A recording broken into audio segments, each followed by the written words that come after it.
ভারত পাকিস্তান সংঘাত নিয়ে উত্তপ্ত হয়ে উঠেছে দিল্লির রাজনীতি।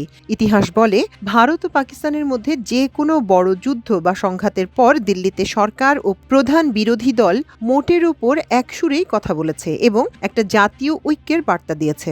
কিন্তু চলতি মাসের ৭ তারিখ থেকে টানা ৪ দিন ধরে চলা ভারত পাকিস্তান সংঘর্ষের পর এখন কিন্তু বিজেপি ও কংগ্রেসের মধ্যে প্রবল মতবিরোধ ও তিক্ততা ক্রমশ সামনে চলে আসছে। ভারতীয় পার্লামেন্টের পররাষ্ট্র বিষয়ক স্ট্যান্ডিং কমিটিতে সোমবার সন্ধ্যায় এই যুদ্ধ নিয়ে বিরোধী দল কংগ্রেসের তীব্র বাক্যবাণে জর্জরিত হন দেশটির পররাষ্ট্র সচিব বিক্রম মিশ্রি। পাকিস্তান পরমাণু অস্ত্র ব্যবহারের ইঙ্গিত দিয়েছিল কিনা এমন প্রশ্ন তিনি সরাসরি নাকচ করে দেন। তবে ভারতের যুদ্ধবিমান বিধ্বস্ত হওয়ার বিষয়টি কৌশলে এড়িয়ে যান তিনি।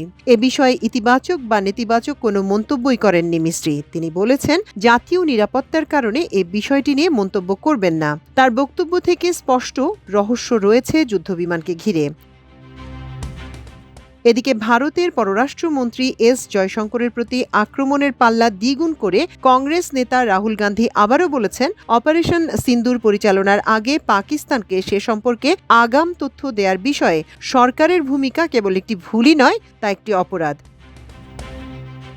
তবে তার এই বক্তব্যের তীক্ষ্ণ জবাব এসেছে সরকারের পক্ষ থেকে। রাহুলের বক্তব্যের প্রতিক্রিয়ায় বিজেপি সরকার বলছে, তার বক্তব্য তথ্যের সম্পূর্ণ ভুলভাবে উপস্থাপন।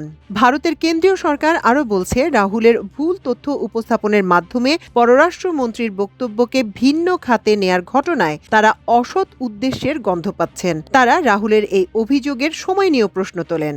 ভারতের সংবাদ মাধ্যম এনডিটিভির এক খবরে বলা হয়, গত শনিবার রাহুল গান্ধী ডক্টর জয়শঙ্করের একটি ভিডিও সামাজিক যোগাযোগ মাধ্যমে শেয়ার করেন। ওই ভিডিওতে জয়শঙ্করকে বলতে শোনা যায়, অপারেশনের শুরুতে আমরা পাকিস্তানকে একটি বার্তা পাঠাই এই বলে যে আমরা তাদের কিছু অবকাঠামোতে আঘাত হানতে চলেছি, তবে সামরিক লক্ষ্যবস্তুতে কোনো হামলা হবে না।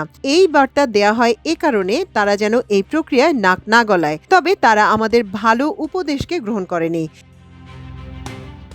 এই ভিডিও শেয়ার করে রাহুল গান্ধী তার পোস্টে বলেন, আক্রমণের শুরুতে পাকিস্তানকে জানানো একটা অপরাধ। পররাষ্ট্র মন্ত্রণালয় স্বীকার করেছে ভারত সরকার এই কাজ করেছে। তাদেরকে এই ক্ষমতা কে দিয়েছে? ভারত কয়টি যুদ্ধবিমান হারিয়েছে? সোমবার সেই একই ভিডিও রিপোস্ট করে রাহুল গান্ধী বলেন, সরকারের নীরবতা এটাই বলছে না যে এটা মারাত্মক। আমি আবারও বলছি, পাকিস্তান হামলার কথা জেনে যাওয়ায় আমরা কতগুলো যুদ্ধবিমান হারিয়েছি। এটা কোনো ভুল নয়, এটা অপরাধ।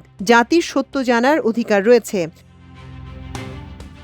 কংগ্রেস নেতা পবন খেরাও সভাপতি রাহুল গান্ধীর উক্তি তুলে ধরে এক সংবাদ সম্মেলনে ভারতের পররাষ্ট্রমন্ত্রীর সঙ্গে পাকিস্তানের সম্পর্কের বিষয়ে প্রশ্ন তোলেন। তিনি বলেন, এটা কূটনীতি নয়, এটা গোয়েন্দাবৃত্তি। সবাই শুনেছে সুব্রমণিয়াম জয়শঙ্কর কি বলছেন, এটা ধামাচাপা দেওয়ার চেষ্টা চলছে। পবন খেরা আরও দাবি করেন, পাকিস্তানকে আগাম তথ্য দেওয়ার কারণে সন্ত্রাসী মাসুদ আজহার ও হাফিজ সাইদ ভারতের বিমান হামলা থেকে পালাতে সমর্থ হয়েছেন। এটা কেন করা হলো সে বিষয়ে প্রধানমন্ত্রী নরেন্দ্র মোদী ও পররাষ্ট্রমন্ত্রী এস জয়শঙ্করকে জবাব দিতে হবে। তবে ভারতের পররাষ্ট্র মন্ত্রণালয় বলছে, পররাষ্ট্রমন্ত্রী জয়শঙ্করের বক্তব্যকে ভুলভাবে উপস্থাপন করা হয়েছে। ভারতের পররাষ্ট্র মন্ত্রণালয় বলে, আমরা শুরুতেই পাকিস্তানকে সতর্ক করেছিলাম, তবে তা স্পষ্টভাবে অপারেশন সিন্দুর শুরু হওয়ার পর প্রাথমিক ধাপে। এটাকে অপারেশন শুরুর আগের ঘটনা হিসেবে ভুলভাবে উপস্থাপন করা হচ্ছে। মাল্টিমিডিয়া ডেস্ক, আমার দেশ।